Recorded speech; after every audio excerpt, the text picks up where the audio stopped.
What's up, guys and gals, and welcome back to the Nerd Castle. Today, in the world of indie games, I've got a niche little title for you. This is very niche. This is one of those games that's kind of like Tales of Majayal, like Caves of Qud, Cataclysm DDA. You know, this is a very niche roguelike, so this is not going to be for everybody, but I do think that there's a certain demographic out there that's going to find this game really good if you can get over the graphics. This is not a pretty game at all, but on the plus side, it's not ASCII. So that's good. It's better than ASCII, but still not a super pretty game. But what Path of Achra is, Achra? I don't know if it's Achra, Achra, I don't know how to pronounce it. This is a one-man roguelike project that I think is actually barking up the right tree. If you ever felt like Tales of Majayal was too slow for you and had too much travel time, this is a game. So it's funny because Tales of Majayal was effectively a project that was created to speed up the original roguelike journey. And then this game seems to be a game that's meant to encapsulate Tales of Majayal's combat while eliminating all the extra stuff like quests and traveling and all those sorts of things. And so this is a continued streamlining towards the maximum speed, low drag roguelike that anybody could be looking for. But I think what's special about this game is just how customizable your character is on any given run. This is a game where if you want to be a blood mage that is spamming blood attacks that then spawn skeletons all over the place, you can like do that. If you want to be a warrior who makes a whole bunch of psychic energy fly everywhere every time you dual wield, while at the same time every time you dodge an enemy, lightning explodes from your butthole and annihilates 25 enemies at once, this is very much that game. I have no idea what the theme is of this game, and I have no idea what the storyline is. It's kind of like Caves of Qud, where it's entirely incomprehensible unless you're like super good at analyzing details and references. I don't know exactly what the storyline is. You appear to be some kind of chosen warrior that is on some kind of trial in order to become a god or like a legend or something. Judging from the powers that you accumulate over the course of a long run in this game, I'm guessing it's like an ascension to godhood or something, because at a certain point, you sort of just walk through the battlefield and everything spontaneously dies all around you in a shower of, 8-bit spell effects. So if you ever found kind of the end game of Path of Exile, where there's so many things happening on screen that you can't even tell what's happening anymore and you're just zooming around collecting loot, this game may scratch that itch for you as well. If after watching this you wanted to get the early access of Path of Achra for yourself, the link is down below. The game is currently in 0.5. It's developed by one guy. He seems to be very in tune with his community. He pretty much responds to every single comment thread on Steam. He has a Discord. He has all that kind of stuff. It seems like if you wanted to get involved with the game's development or help balance this thing, he's very receptive to that. For now, though, let's go ahead and play the game. You've got a couple of buttons here. They're not exactly clear what they do. Maqbara is basically the graveyard. This is where all the characters that you've ever played go to their final rest after they've been annihilated. And then, of course, you've got the path, which is the main game itself. Once you've been given access to the main game itself, you can take a look through, and this game does have some roguelite mechanics in it, meaning that you get this thing called glory the further on into the game that you go. Glory fills up this meter right here, and every time the meter fills up, it unlocks a new class, it unlocks a new race, or it unlocks a new god. You never quite know what you're gonna get. Let's go ahead and I'm gonna do a melee character. I think I've been wanting to play around with dodge builds very much. And so like I've got these guys right here, the Cull, and they are elusive scouts from the underground tunnel halls. They have wild evasive movements. Dexterity in this game, as with many games, is the stat that is applied to dodge, and then of course these guys get a racial bonus that every time they take a step they gain evasion, which increases your dodge even further, which kind of plays into that idea that they flow through the battlefield kind of dipping and weaving and diving and annihilating everybody.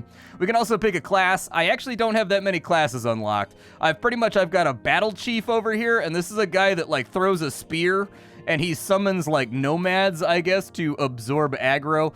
The warrior's the one that I've by far played the most because I usually prefer like paladins, templars, dervishes. Characters that fight in melee tend to be the ones that I pick in games. I've also got a chanter over here. Like they've got like a chant or something that heals people.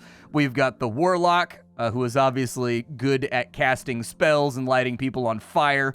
And we've got a priest, which is kind of like the similar thing, but more tuned towards blood magic. And then over here, we've got the summoner, who has a scroll. And every time they enter a map, they summon like this big energy demon thing that follows them around. And so they tend to be sort of predisposed towards summoning loads and loads and loads of minions. And that's what I mean is in this game, you can do pretty much whatever you want. I'm probably going to go with the Amir, I guess. That'll give us the most dexterity at start. The downside is that we have really bad strength, so we're going to have to raise that up in order to get certain equipment. As far as gods go, I usually take Hashem. He's the simplest god right now for what we're trying to do because he gives us a heal. Pretty much all of your active abilities in this game are going to come from the god that you pick. This game is almost entirely controlled with your mouse and the 1, 2, 3 keys. That's it. Everything else in this game procs or goes off when you do certain things, which sort of adds to the feeling that you're a god sort of walking through the battlefield, reducing everyone to piles of ash. And so it's got a little bit of, it kind of plays itself a little bit too. But we'll go with Veg for right now, because having a heal on hand is never a terrible thing to have. Let's go ahead and start it on off. So this is what the game looks like right here. We could choose an attribute to increase at the beginning of the game. I will more than likely go... Let's start off with some dexterity, I guess, just to make sure that we get some dodge up. What is this UI? So this UI here, you've got your inventory, which has your stat spread on it, your stat sheet, and all of your equipment. Your equipment does show in this game. It does appear on your characters, so you can have pretty wildly different looking characters. However, this game doesn't use a Diablo-style system of loot, so there's no affixes or anything in this game. The loot is the loot, and you should think of your loot in this game as kind of like Binding of Isaac loot.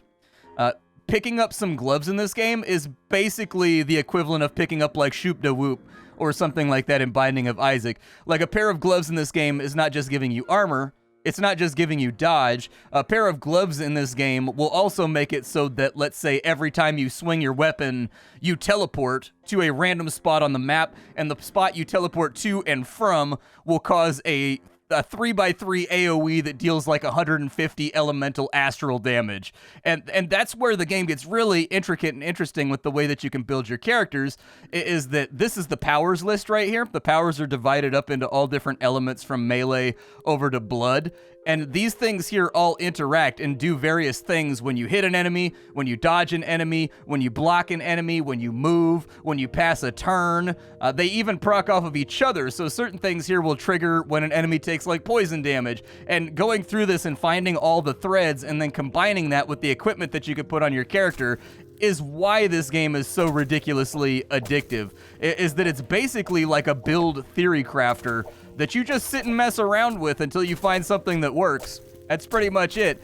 As of yet, I haven't found my soul build, but maybe someday I will. We're taking a little bit of damage right here, and I don't know why we're not hurting this bug. There we go. Injure him, please. I think our accuracy is not high enough right now. So basically, ranged weapons in this game, they're going to have an accuracy score, and then your melee weapons are going to have a +2 hit score. There we go. We managed to survive it. I was kind of holding my breath there because our accuracy... This is very much a roguelike. I need to point that out. You can die inside the first room, no problem. Not an hour ago, I had a run where I spawned into the first room. I played 2 turns and was instantaneously dead. It happens. It doesn't happen a lot. I think that's only 1 or 2 times that that's happened to me, but it is definitely possible in this game that you will get challenges in the early game that even after applying your skill points, you may just get instantly obliterated. Doesn't happen altogether that often, maybe once or twice in 3 or 4 hours, but you know, roguelike, it's on the tin. I think the first thing that we should obviously take is going to be agility. Agility over here in the Marshall tree, it gives us +50 to our dodge score. It also increases our piercing damage because we have a javelin right now. It'll increase our opening hit on enemies by 300%, which means that instead of doing like 40 damage, we would do 120, which is enough to one-shot a lot of enemies. So it's a pretty good idea, and then every time we dodge, it will auto-attack a number of times equal to our skill level in agility to the enemy that attacked us. So this feels like a natural bedfellow for our current build. I also think that technique is probably going to be a good acquisition since that rewards us with bonus attacks for moving, and our character has a racial that gives us more dodge the more we move. So I think that's going to be an effective way for us to just kite in circles and deal unfathomable amounts of damage to enemies. And as you can see, we're already like returning fire on enemies that are throwing things at us and missing. These little rat guys here are going to go down pretty quickly now that we've picked up those 2 tabs. That's also given us our 4th point, which I think, oh, we needed 5 points, right? No, we needed 6 points to go into inflexibility. Gotcha. All right, well, we'll try to get our 6 points together then. There are other options here. In the lightning tree, there's one ability that allows us to deal damage every time we dodge. So like this guy right here, we're using a piercing weapon because we have a Pelum. This will give us a bunch of accuracy, this will give us a bunch of dodge, and it'll make it so that every time we deal piercing damage, we create a path of chain lightning that goes towards enemies. Might be an interesting pickup. Yeah, that top one right there is the one where we deal lightning damage in a path to all enemies in a 3-tile range whenever we dodge. Tough call. I think what I'd rather do is I think I'd like to go for this guy because of the built-in accuracy buff and the built-in dodge. I think that moves us more towards where we want to go than the other ability does, which is effectively still continuing to build up our dodge the best that we can. Now, these at the top of the screen are your prayers. Your prayers are specific to the god that you currently serve, so you're going to want to keep that in. I'm going to take some vigor right here to get my health back up. There's a loot box. We got the Azarus, an icon that is sacred to the Valley Temple, so that's more than likely a fire build main hand or offhand would be my guess, and as you can see, we are beginning to throw lightning all over the place, and now we're killing 2 and 3 enemies in a turn, basically. And the game only really escalates from here. The enemies get nastier and nastier, but so do you. We got a red axe right here that is fashioned from transmuted rage. Cool. If you wanted to swap out any of your equipment, you can totally do that. You just swing on through here. So yeah, this is for fire damage right here. So it gives you Inflame, which looks like it raises your accuracy and your melee hit chance. Okay, so you would want to put this in your offhand, effectively. You would want to put this in your offhand with like a fire sword and a full fire build, and then that Inflame, I would guess, stacks up quite aggressively. And since warriors have an ability called Poise that increases their defense the longer they stay in one spot, I think that item is a natural bedfellow to kind of like a melee Poise fire hybrid build. This is the world map. So basically our goal is to make it to the end. I've never made it to the end. I think the farthest I've made it is like right here. The game does repeat after that. It's called Cycles. This game, I think at the moment, it's basically got like a prestige system almost. Not even prestiging. It's almost like Ascendancy in Slay the Spire, except different. So when you get to the end, you keep playing and your character keeps leveling up, and the game just gets harder and harder and harder and harder, and basically you go to the forums to brag about what Ascendancy you made it to. Most of the best players seem to be making it to like Ascendancy 5 or Ascendancy 6 before they get wiped out by some 23,000 damage hit or something. Let's see here. You sense an unusual silence. So if you mouse over these tiles, it'll tell you what you find. So over here, a ceremonial blade that was abandoned by a blood mage. And this one right here was a pair of emerald arm guards. I don't really care about either of the loots right here, so I'll probably just focus on the enemies. And the enemies are slogs. And so we'll go fight slogs or whatever they are for now. That's right, boys. Line up and get ended. My javelins are starting to hit a little bit more frequently, although I still think we need a lot of accuracy, so let's keep on dumping things into accuracy for now. This little nomad is getting out-leveled by the content. He's just like this little bonus that we get for playing this racial. I don't know. We've got 2 of them now. I don't know if we had 2 of them before, but we got 2 now. He's now dead. We'll travel over to here. There we go, and we're looking pretty solid right now. I feel like we're moving pretty good. I think if I can save up... Ooh, we got like phase beasts or something. Luckily, they died instantly when they hit me. We got the Song Blade, a ceremonial blade abandoned by a blood mage. What does it do? So the Song Blade does 25 bleed to 1 enemy in a 2-tile range while you walk. That might actually be an interesting thing to build with because it uses accuracy. It does slash damage, which means we can still proc our... It does slash damage, which means we can still proc our lightning. We are losing the piercing damage, though, the 300% piercing damage. However, it hits a lot harder than what we currently have. I'd maybe say put it in our main hand and possibly that guy in our offhand so that we still have both. That made our encumbrance go a little bit high, which is going to slow us down a bit. But at the moment, so basically 1 turn is 10 speed. So we're getting kind of like 2.3 turns to every 1 turn that everybody at 10 speed gets. And if you're below that, you get less turns. And so our speed is definitely a hallmark of our character right now. But I'm actually sort of curious. You kind of want to build on the fly in this game too. Like you go in with kind of an idea what you want to do with your character build. But if you get like a certain piece of run-defining equipment, it's okay to start shifting. Like, I kind of regret the fact that I put something into lightning now, because if I had known I was going to get this dagger, I would have gone more heavily into bleeds, I guess. This guy right here, if we get bloodbath, we can heal ourselves whenever we deal blood damage to the enemy. That might actually carry for a while.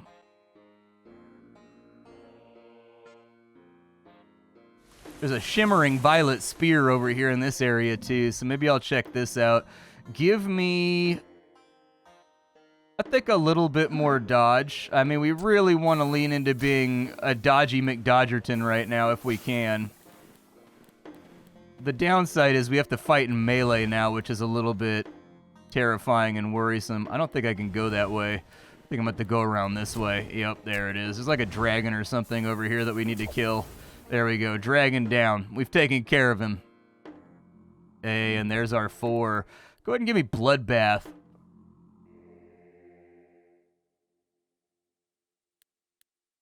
I mean, then again, bloodbath isn't going to stack that well because we're not going to be taking damage due to our dodge. So I don't know like how much mileage we're going to get out of this. We will get the heal effect, but I don't know if we'll get the AoE altogether that often. I mean, I guess dodge is going to fail at some point. That's really the issue with dodge builds. I don't know if I want to go for it. I mean, I guess that's the fun of the game. I'll take bloodbath. I've never done it before, so this may not work. I've got a sneaking suspicion. Well, we appear to be spontaneously causing everything to explode into a pile of blood lightning all around us, so maybe this was a prudent choice. I don't know. I'm feeling better about it now that I've walked through an arena and killed literally everything without even clicking a single attack. So maybe I was right about this working really well. It does appear to be quite killy. Okay. Yeah. I was a little bit worried that we wouldn't get the full mileage out of it due to how much dodge we have, but it appears to be shworking. Shworking just a little bit, just shworking it out. I would like it actually if there was an option to shift this box to the left and have, so you do have an extended text log that can help you figure out what's going on the battlefield, but it moves very fast, because by the time you get to the end of like the 2nd level, you're already proccing like 8 effects and like 20 retaliatory attacks on every single turn. And so I would like it if there was an option in this game to shift this to the left and bring it flush with the corner up here, and then have the text log over here on the side with like an adjustable sized font. I would like that very much. Give me more, yes, I want more dodgy McDodgertons, please. We got the Trancel Spear. I don't know how bad this dragon's gonna be. I'm a little bit worried about going near him. He's messing us up pretty good, but we're also messing him up pretty good. I mean, we made it through. I'm gonna heal myself with my 1 key and do the chant of Medvohu. And hopefully that makes me feel a little bit better. The downside that I'm noticing here is that we're not really getting the heal effect, which is... Wait, I died? Oh, I was on fire. I had 12 stacks of fire and I didn't even realize it. All right, well, let's run it back then. Welcome to the game. I didn't realize I was on fire at the moment. That would honestly probably explain why I didn't feel like I was getting the full mileage out of my heals. All right, we'll play a warrior this time. I've been playing around with dodge builds all morning, but like I'm much more familiar with tanking builds. So we'll go in as a warrior. We'll put everything into strength and be a big old chonky boy and do our business with our hands. All right, chonky girls. Sorry, this is a female character. It's random what you get when you go in each time. Level 1 is down. What do I want to do with my meleeness? Well, I don't really know, but for right now, we're stacking strength because I need to get my encumbrance up. This character starts out over encumbered, and so we need to fix that. I'm gonna go ahead and wipe you out real quick, Mud Golem. How about you get wrecked? We'll go over here. We'll grab the Void Cuirass. Okay, good to know that I have that available. I don't know if I'm gonna use it. We're taking down these ice bugs a lot faster. I'm guessing the ice bugs probably have resistance to piercing, which is why it was taking our javelin throwing characters so long to actually get anything done. The Achra axe, a great axe that has been fashioned from cosmic flame. Well, I mean, if we can get our encumbrance up, all of this stuff seems awesome. For right now, I think we'd probably have to drop our shield if we put this guy on, and we're going to lose 40 block from that, which means we're going to start getting chunked pretty good. I could put it in my main hand, but our encumbrance is pretty gnarly right now, but it says whenever I deal fire damage, I will also deal an additional 75 astral damage, which sort of prompts me where I want to go with this. I'm going to take Pyrokinesis, which is on adjacent hit, we deal fire damage to everything around us. I'm going to take Fire Healing.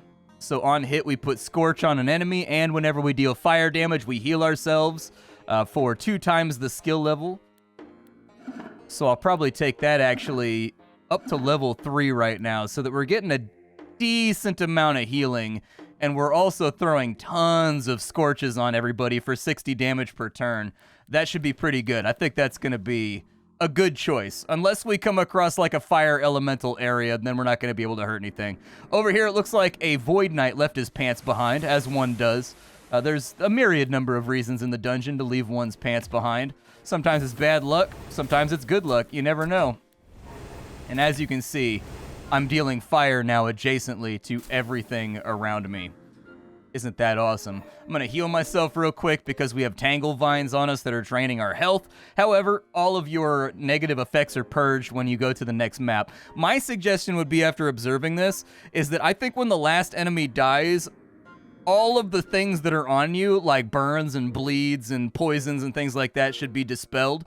They get dispelled when you go through the exit gate anyways, but I've had times where I have so much on me that it's like, take a step, heal, take a step, heal, take a step, heal, take a step, heal, and then you die before you get to the door from all the things that are stacked up on you, even though you won the room. And so I don't know if that's like an intended thing, but it is a thing that I think could streamline a little bit, is just, you know, drop all the effects off the character once they win a level. Let's keep on going. This appears to be going quite well. I feel very happy with the way this is going right now. I have very, very few complaints. I don't know if the void damage is going off just yet. We burnt him for 75, so yeah, the blasts are going off from our astral axe. Good. We also got the void chousies. Okay. We've got kind of like the full set right now. Well, let's stick to it because we got this axe, and we would have to pivot to dealing death damage if we wanted to make both of those work, and so I don't think it's that helpful. I don't think there's any shops or anything in the game, and all the amount of time that I've played the game, I have not seen any shops or anything. There is a pair of red and purple, so a dull blood-seeped short blade, a duelist round shield, a brown and turquoise sash, a fine curved blade, and a pair of red and violet leggings. I'll probably try the red and violet leggings because they sound like they might have something to do with fire, and we sort of want to optimize for further fire and misery on our enemies. Man, that double stack of doing like 60 fire followed by 75 or like 90 void is really hitting right now. It's going pretty well. I don't know if this is going to go the distance though. Like, I've had a lot of runs where it seems to be going fine until you get to the last level or two and then you get instantly one-shotted. I still haven't figured out the way to sort of like balance my resists. Like, I don't know if I should be looking at future tiles or whatever to figure that out. Keep giving me more strength. Every time our strength goes up, we're going to get a little bit more speed. And I want a little bit more speed very badly. There's our treasures. Hopefully the sash turns out to be something useful.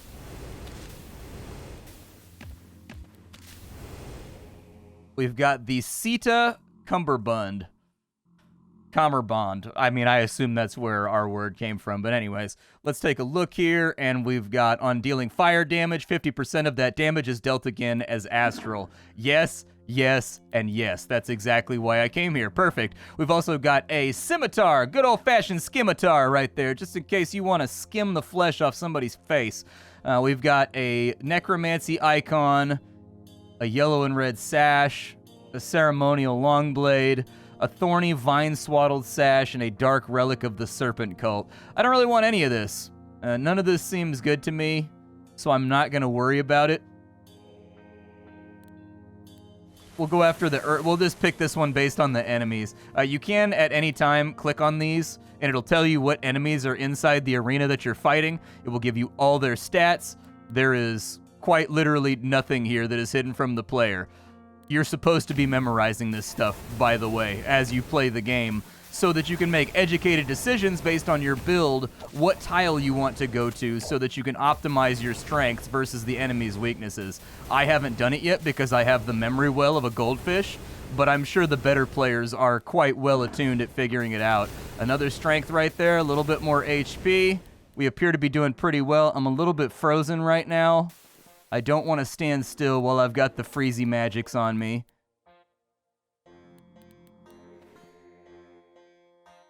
We do have 4 skill points, and I could figure out what I want to put that into.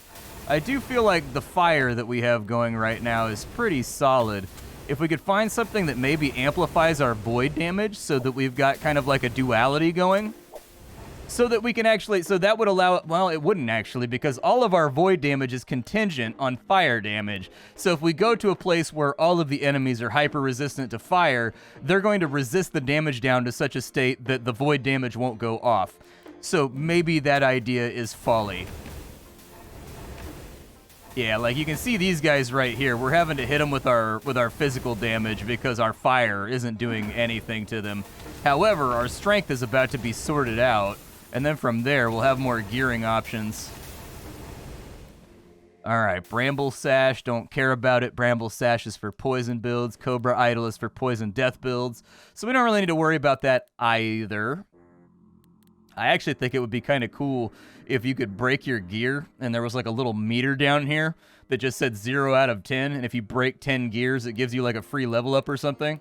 That'd be like rad. That'd be super cool. As of right now, you can just throw out gear, but it fills in like this entire bottom section at a certain point. I actually don't have anything to throw into the build right now.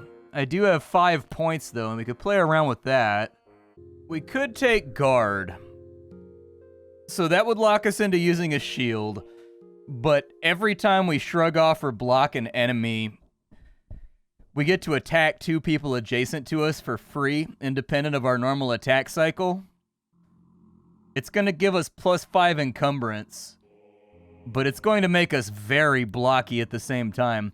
The other option is we can take stand ground, which means that every time we stay in the same spot, even while attacking, we get bonus attacks, and we get poise, which increases our armor and our block. Tough to say. I would say probably guard, I guess. We only really want to take 1 level of that. If we take any more levels of that, we get +5 encumbrance every time we take it, so that's going to push us back overweight pretty seriously. But it has given us like a pretty absurd amount of block. We're only like 11 block off of the maximum cap that you can possibly have.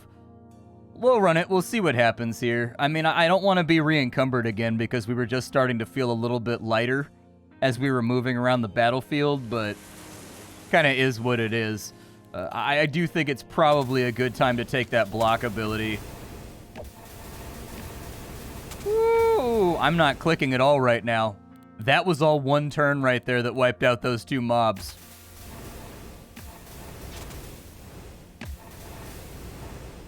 Yeah, I think the bonus attacks that we're getting for blocking are working. The game is basically playing itself at this point. I just kind of park in the midst of a whole bunch of enemies, and then he just endlessly auto-attacks and retaliatory attacks. I'm going to take another strength here. I could probably heal up to full, and it would probably be a smarter idea, but I'm feeling pretty solid about what we're doing right now. What does Yazada do again? It does 100 astral damage to all enemies in a 4-tile range, and it gets 2 charges whenever we use Medvohu, our heal. Okay, good.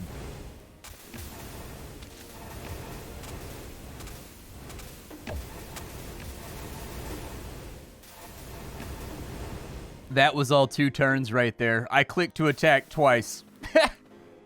The Emerald Cuirass. What does the Emerald Cuirass do? Let's see here. When you get attacked by an adjacent enemy, you now deal poison damage to the attacker equal to 25% of your max life. Oh. I kind of wonder if you could do a sick life build with that. Like, I mean, you would have to know that you're going to get that beforehand. And note that it says on being attacked by someone adjacent next to you. It does not say being hit by someone next to you. So I sort of feel like late game you could lean that into a dodge build really well. A dodge build with like maybe 1,000 HP. I mean, that would be a long haul build right there. Like, it would take you a while to get to that point. But it would be kind of cool to play around with. And that right there is what's compelling about this game. That right there is that you see things while you're playing where you're like, oh, that's a really cool item. I think I'm going to memorize that. And if I see it come up again, I want to play around with this idea. It's got that exact same addictive formula that like the Binding of Isaac has. I think they've captured it. We don't want to fight Torch Priests because they're resistant to our fire magic. Golgonths are kind of risky, but... Oh, there's fire priests in here, too. Look at you. Over here being all fire priesty. Continue stacking strength. I have found that there's not really a whole lot of reasons in this game to stack up a whole lot of stats that are not like your main stat. So most of the builds that I've seen in this game, it's like... You throw 90% of your points either into strength or dexterity, and then like the other 10, 20%, you maybe throw into willpower, or you maybe throw into life, depending on how the run's been going, just to like pick yourself up along. Honestly, I only take life when I level up because it heals me up to full, and I just end with whatever HP I end with. That's probably another one of those reasons why I've been doing so poorly at this game, but we're at 11 glory right now, which is not bad considering I started playing last night. We got a Scutum. It's a Scutum, which is honestly one of the cutest names that a shield can have, the Scutums. Let's see here. 7 encumbrance, 6 weapon size. We're going to need a lot more encumbrance before we can slap that bad boy on. Hate to say it, we're going to need quite a bit more, but I'll keep it in mind for later because it does considerably increase our resistances versus everything on Earth, so we need 3 more encumbrance before we be able to put that on 5 more level ups. Risk, I don't know if we'll live that long. I mean, I'll try. I don't know. I've got some more points, too. I need to decide what I want to put them into, but, like, I'm not having any bright ideas right now other than, like, put more into fire. We do have Cosmic Shield from the Astral Tree. It makes it so that whenever we block, we channel astral damage in a path for 75 times skill level. I'd put 2 points in there. Get 150 damage going out to everything that tries to take a swipe at us. Yeah. Oof, this is a rough one. The Wachugis and the Storm Knights are both pretty difficult. They're both kind of nasty. I don't know how I feel about this. I'll go with the Storm. I feel more confident about the Storm Knights, but we have no lightning resistance. So this might really hurt. Like, this might sting a good bit. I have had runs ended by these guys enough times. Oh my god. Okay, yeah, we're throwing some serious damage around now. We're causing some headaches out here for the enemy. You love to see it. Every block putting out 150 damage to an enemy near us. Every single attack is channeling 2 more explosions around us. And an AoE, like, whew. Yeah, this is getting pretty wild and crazy. It's building in that direction anyways. Continue negating. There we go. We're no longer over encumbered, so that's good. That means that from here, if I can get like 3 more points of encumbrance, we can swap into that other shield, and it'll boost up our resistances versus everything. And then we've got a ruby straight sword here that I think is pretty cool. I think our axe is explicitly better for what we're trying to do right now. I don't think that we'll gain anything good from the sword. I mean, the sword has a lot less encumbrance. That would be the benefit, basically. But it basically cuts our damage by 25%, which would then not be enough to proc the void damage. So I'm going to stick with what I have. We can go fight a bunch of cows, or we can go fight a guy that has a Scottish thorn on his head. Cows. Cows feel safer to me. I've been wrong about these guesses in the past. Are the cows resistant to fire? Okay, nothing here is resistant to fire.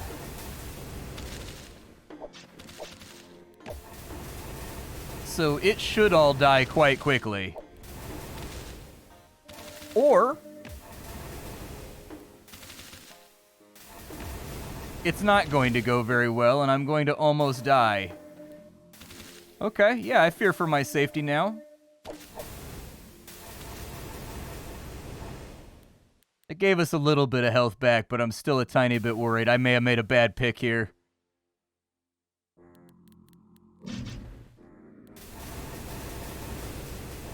My thing is like, I think he's got to go first.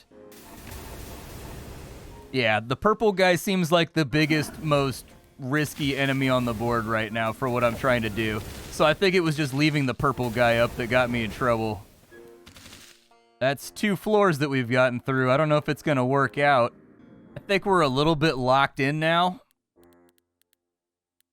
So we're going to have to decide what we want to do from this point and how it's going to affect us. So I really, really like dealing the astral damage in a path. We could boost that up pretty aggressively. We could add some more astral damage onto this thing. We could do astral projection. So it looks like if we stand still, we'll perform a hit against people. I still don't know, though, if that's a good idea. Like, I think we kind of got to, like, lean into what we have right now. It might not be a bad idea to boost up the fire damage that we're dealing by, like, another 40 or 50, I think. Because I do feel like the fire AoE has been kind of wispy and not so great in here.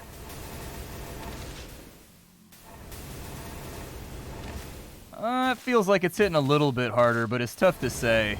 Yeah, it's definitely hitting harder. Never mind. I should have leaned into it earlier. Perfect. We have the acid knife, because who doesn't love a shank that's covered in, you know, hydrochlorides? And we've also got the amethyst falx. Probably not for us. The amethyst falx is close. So it probably... Oh, it does slash damage, and then it deals astral damage in a path to an enemy. Oh, this is one of those... So there's a number of items in this game that incentivize you being naked. There's a bunch of builds that, like, snowball based on you being nude. And the falx is apparently one of them. You get a bonus attack, like a bonus astral laser, based on whether or not you're nude or not. Star Brutes. What's a Star Brute do? Can I click on them from here? They resist lightning and they resist astral. Those guys resist nothing, so I'm just going to come fight these guys. I will continue to take further strength, and hopefully it sees me on through to victory. We're healing by about 50 to 60 a swing, so that's good. It's actually really negating the effectiveness of enemy attacks. Like, the enemies are hitting us for like 170 or so, and we're healing off like 90 or so of it. So it's making us get hit a lot less firmly. All right, moo cows, let's do this thing. All right, perfect. Let's get out of here. Next.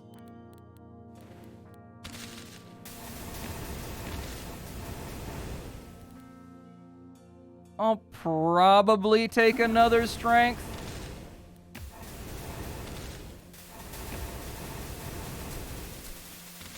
Wow, what a turn. Good lord. I mean, I think if we keep leaning into... This build is going pretty well right now. I think my best score, the Golden Axe. What does the Golden Axe do? It gives you a resistance to, like, everything. And if you are two-handing your weapon, you get 100 armor. I'm pretty sure there's some abilities that deal damage based on your armor, too. So that's probably like a must-have item for those builds, would be my guess. The Crimson Helm, that's blood magic, isn't it? Yurt, it's blood damage. 35 armor on that bad boy, though. When you deal damage to yourself, you deal blood damage to 3 adjacent enemies, and the damage is equal to your weapon size times 50. Dude, our weapon size is 10. That means we do 500 damage to everything around us. Jesus. Then again, we would have to deal blood damage to ourselves in order to make the whole thing pop, so... We've got blood revenants over here. Well, I've got 50% blood resistance because of the god that I chose, so I feel somewhat okay about this situation. It don't appear to be too cattywampus to me right now, so I feel that the situation's gonna be alright. Yeah, we're good, man. Keep on trucking. We got some more skill points to play around with, too. Don't know where I wants to put them, but I put them somewhere. You can't change equipment in this game when you are in an active battlefield. So either do it when you're on the map select or do it once all the enemies are dead. Yeah, dude, we're whooping these guys. Let's go. I have a lot of bleeds on me, though. Damn, I thought my god cleared all the bleeds off of me when I healed myself. Alright, next floor. I just gotta get that bleed off of me, like, right this second. Long legs.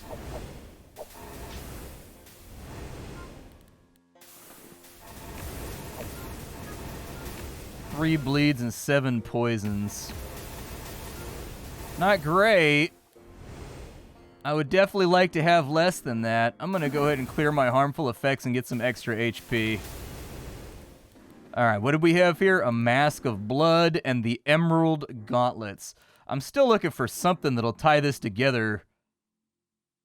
Like, I need to get... So we've got enough encumbrance right now that technically...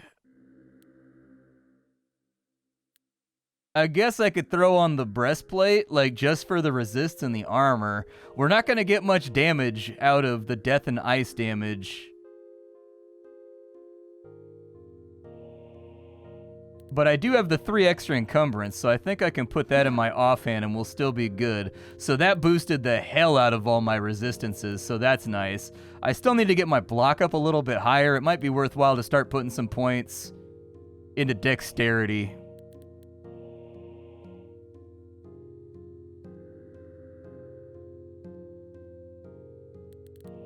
I don't know. Let's go to the next floor real fast and we'll see what happens here.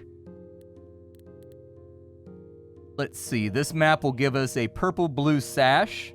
Purple-blue sash. Actually, that's going to be pants, though.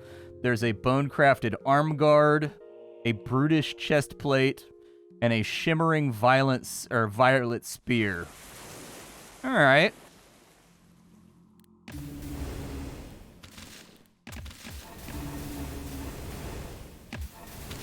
Kind of watching my health bar to see what bad things might happen.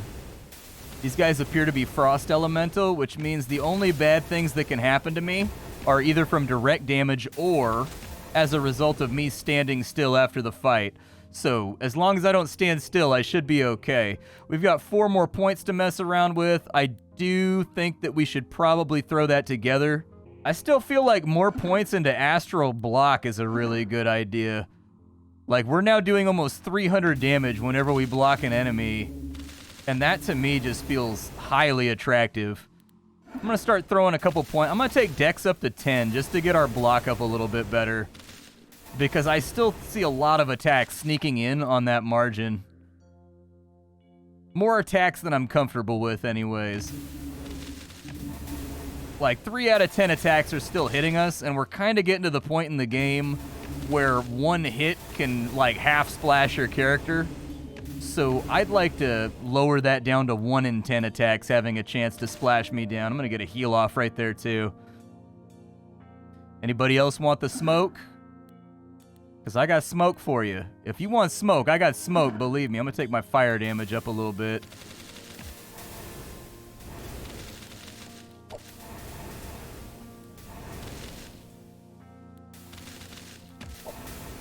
We're starting to have a little bit rougher of a time, I think.